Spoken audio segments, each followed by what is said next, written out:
राम राम बंधु। आज मैं वाल्मीकि, वेद, ब्रह्मा, देवता, शिव, पार्वती इन सब की वंदना का प्रसंग आपके सामने रखूंगा। बंदो मुनिपद कंजु रामायण जय निर्मय सखर सुकोमल मंजु दोष रहित दूषण सहित। मैं उन वाल्मीकि मुनि के चरण कमलों की वंदना करता हूँ जिन्होंने रामायण की रचना की है, जो खर राक्षस सहित होने पर भी खर कठोर से विपरीत बड़ी कोमल और सुंदर है, तथा जो दूषण राक्षस सहित होने पर भी दूषण अर्थात दोष से रहित है। मतलब उसमें राक्षसों का भी वर्णन है लेकिन वो खर नहीं है। खर का वर्णन है लेकिन वो खर नहीं है, कठोर नहीं है। और दूषण का वर्णन वाला राक्षसों का वर्णन है लेकिन वो दूषण है, मतलब दोषों से रहित है। बंदो चारु वेद भव बारित बोरित सरिस जिनैन सपने खेद बरनत रघुबर बिसद जसु। मैं चारों वेदों की वंदना करता हूँ जो संसार समुद्र के पार होने के लिए जहाज के समान है, तथा जिन्हें श्री रघुनाथ जी का निर्मल यश वर्णन करते स्वप्न में भी खेद नहीं होता है। बंदो विद पद रेणु भव सागर जय कीन जय संत सुधा सस धेनु प्रगटे खल बिस बारुनी। मैं ब्रह्मा जी के चरण रज की वंदना करता हूँ जिन्होंने भव सागर बनाया है, जहां से एक और संत रूपी अमृत चंद्रमा और कामधेनु निकले और दूसरी ओर दुष्ट मनुष्य रूपी विष और मधुरा भी उत्पन्न हुए हैं। विविध विप्र बुद्ध ग्रह चरण बंद कहूं कर जोरी होई प्रसन्न पूर्वों सकल मंजू मनोरथ मोरी। देवता ब्राह्मण पंडित ग्रह इन सब के चरणों की वंदना करके हाथ जोड़कर कहता हूँ कि आप सब प्रसन्न होकर मेरे सारे सुंदर मनोरथों को पूरा करें। पुनि बंदो सारद सुर सरिता जुगल पुनीत मनोहर चरिता मज्जन पान पाप हरे का कहत सुनत एक हर अभिवेका। फिर मैं सरस्वती जी और देव नदी गंगा जी की वंदना करता हूँ, दोनों पवित्र और मनोहर चरित्र वाली हैं। एक गंगा जी स्नान करने और जल पीने से पापों को हरती हैं और दूसरी सरस्वती जी गुण और यश कहने और सुनने से अज्ञान का नाश कर देती हैं।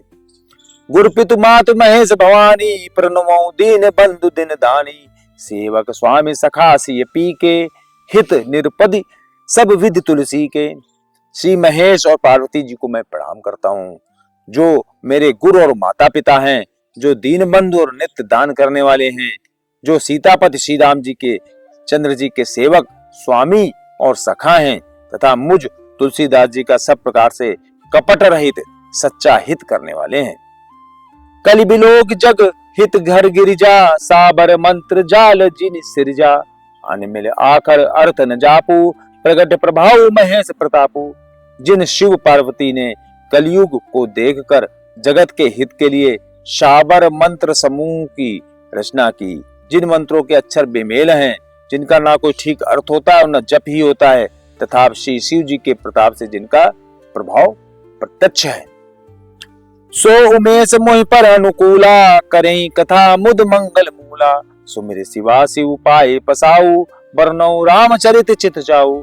वे उमापति शिव जी मुझ पर प्रसन्न होकर श्री राम जी की इस कथा को आनंद और मंगल के मूल उत्पन्न करने वाले बनाएंगे।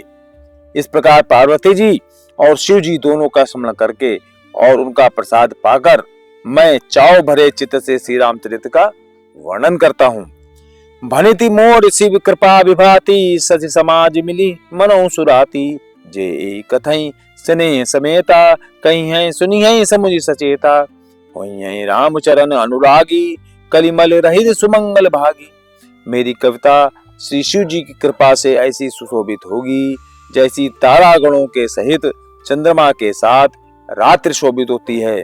जो इस कथा को प्रेम सहित एवं सावधानी के साथ समझ बूझ कर कहेंगे सुनेंगे, वे कलयुग के पापों से रहित और सुंदर कल्याण के भागी होकर श्री रामचंद्र जी के चरणों के प्रेमी बन जाएंगे। सपने साचो मोहि पर जौना हर गौरी पसाऊ तो फुरु हो जो कहूं सब भाषा भनिति प्रभाव। यदि मुझ पर श्री शिव जी और पार्वती जी की स्वप्न में भी सचमुच प्रसन्नता हो तो मैं इस भाषा कविता का जो प्रभाव कहा है वह सब सच हो। अब इन चौपाइयों में और दोहों में तुलसीदास जी ने श्री शिव जी की वंदना की, वाल्मीकि जी की वंदना की, पार्वती जी की वंदना की, देवताओं की वंदना की और सबसे प्रार्थना की कि जो ये हम रचना कर रहे हैं, ये रचना उसका प्रभाव पड़े, है ना, उसका समाज पर प्रभाव पड़े, वो अच्छी बन पड़े। ये भाषा में है, वो बार बार एक शब्द इस्तेमाल करते हैं, भाषा में इसको रचना है। भाषा मतलब जो लोकल बोली होती है ना, उसमें रचना है इसको, अवधी भाषा में। तो लोकल बोली में इसको बना रहे हैं, ये मतलब विशुद्ध हिंदी भी नहीं है, मतलब जो हिंदी होती है विशुद्ध वो भी नहीं है, ये लोकल भाषा में है। लेकिन उसके बाद भी इसको लोग पसंद करेंगे, केवल इसलिए पसंद करेंगे क्योंकि इसमें भगवान शिव जी के जो सखा हैं, उनके जो स्वामी हैं, उनके जो